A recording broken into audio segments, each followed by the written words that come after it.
All right. Well, hello and welcome, everyone. My name is Dr. Lisa Hammersheim, and I am your instructor for this course. So let me just say asynchronous may be a little different for some of you, or you may be thinking, oh, this is strange. We're not meeting. It's a little strange, but hopefully you'll realize that even more, it's very freeing because you don't have to match your schedule to the school schedule. Instead, you can kind of do this course at your own pace. So to help you along, I'm going to be creating a couple short videos for each week. And these are going to just touch on some key topics for you to think about and also provide a demonstration of the assignments so that you know kind of what you're supposed to be doing, where you're supposed to be going, that sort of thing. So I thought we would begin with a discussion about interface design, thinking specifically about this question, what is an interface? So if I were to say to you, what is an interface? What would you say back? What would you think? And again, don't overthink this. So what is an interface? Okay, so big reveal. An interface is a point where two systems, subjects, organizations, etc., meet and interact. An interface can also be a device or program enabling a user to communicate with a computer. So interfaces can really be two different things.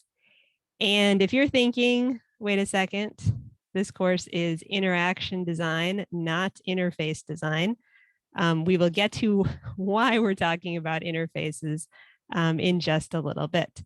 So good to remember, an interface is a point where two systems, subjects, organizations, etc., meet and interact, or an interface can be a device or program enabling a user to communicate with a computer.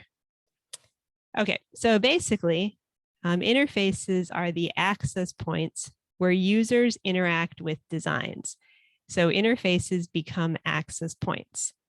Now, this is all good, but I'm a designer. You all are designers too. And you probably think in pictures a lot better, which is what I do too. So what I like to think of are that interfaces are really doorways that take a user from one place into the next. So they're doorways, often digital, probably mostly digital, that we pass through in order to engage in new experiences. So if you want to think of, what is an interface and think back to these definitions, that's great. Or if you just want to think of interfaces as doorways, that's kind of what I do. And I think sometimes that's a lot easier. So next question, we know interfaces are doorways. So what is interface design?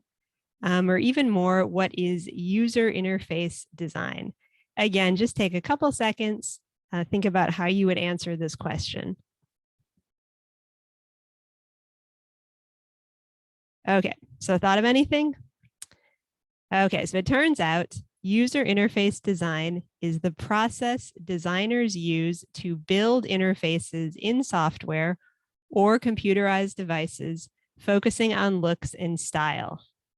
Designers aim to create interfaces which users find easy to use and pleasurable, meaning they bring pleasure to the user. User interface design refers to graphical user interfaces and other forms, for example, voice-controlled interfaces. So basically, user interface design is kind of the design of the access points of the interface itself. So interface design is designing the access points. You always want to keep the user in mind because they are very valuable to the process since, hello, they're going to be the ones using it. But when you are designing these, you also need to think about what the user needs and how they're going to kind of pass through the experience. So again, think about the user, think about the interface being the doorway, and then also think what's going to be most helpful for them to kind of pass through to accomplish what they need to do. So the reason that we're talking about interface design here since this is an interaction design class, is that all interactions occur via an interface. So it's very important that you understand interfaces and how interfaces should be designed so that you can create interfaces that best help interactions to occur. So interactions always happen through an interface. So kind of keep that in your mind, keep that in your brain as you're designing this week and also throughout the rest of the weeks of the course. Okay, so we talked about 3 different interface types very briefly in that definition. So those 3 are graphical user interfaces, otherwise known as GUI, which is kind of fun to say. And these are interfaces that users interact with visual representations on digital control panels.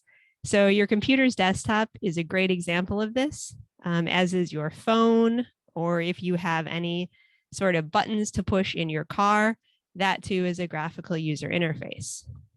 Next, we have voice-controlled interfaces, otherwise known as VUIs, which again is very fun to say.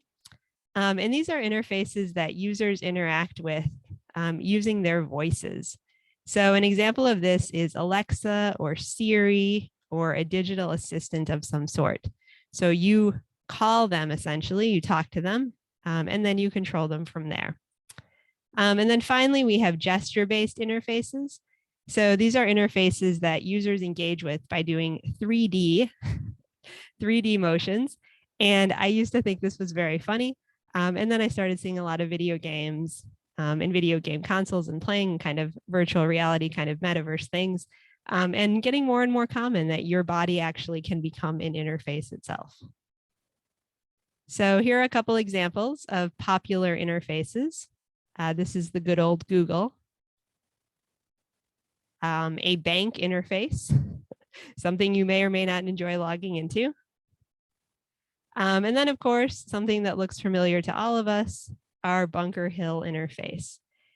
So basically what I would love you to think about is really what are the interfaces that surround you in a daily basis? You know, how do they work? What are they good for? What do you enjoy about them? Do you trust the interface? If so, why? If so, why not? Is it easy to use? Is it likable?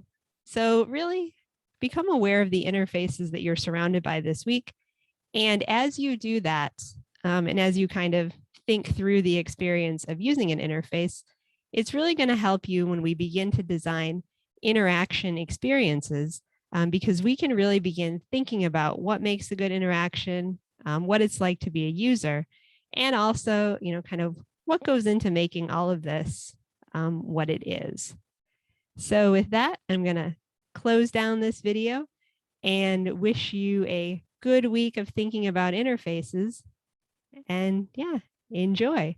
And as always, if you have any questions, please let me know.